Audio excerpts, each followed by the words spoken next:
The SES is supplying aerial food and supply drops to up to 40 isolated rural properties around Coonamble. The Castlereagh River has dropped back to 3.1 metres in the town, but people in Quambone and Corinda are still isolated. Corinda could be cut off for another week.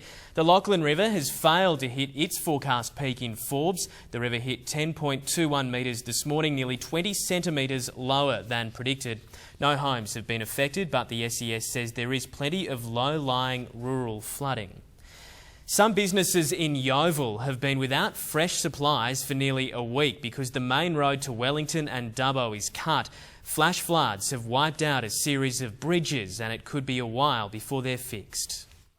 This bridge is the main gateway between Yeovil and Dubbo, but after weeks of flash flooding, a massive hole has ripped through the middle. We're up to about $5 million worth of damage so far to roads and bridges, but the bridge at Sandy Creek at Yeovil is our #1 priority at the moment. Coombong Council inspected the bridge damage yesterday. Today, work began to fix the problems. Dozens of construction workers began digging up the dirt, and this bulldozer rolled in to pick up the pieces.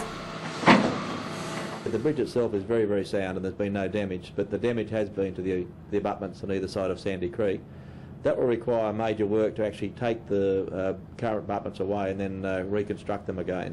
For the past week, buses have been unable to get across this bridge to take local students to schools in Dubbo. Thankfully, classes wrap up for the year on Friday because repair work could take weeks. Last week at school, some school children surprisingly are a bit disappointed, and others have had to spend the week in Dubbo, which has caused some concern finding accommodation for a week. Businesses have also felt the brunt of the bridge's closure.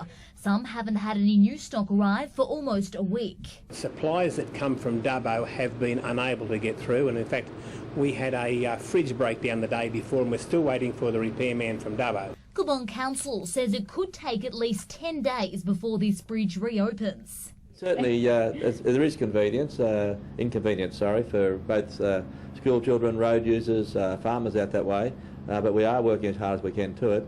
Detours are in place for people needing to get to Dubbo and Narromine. Alex Bernhardt in Yeovil, Prime News.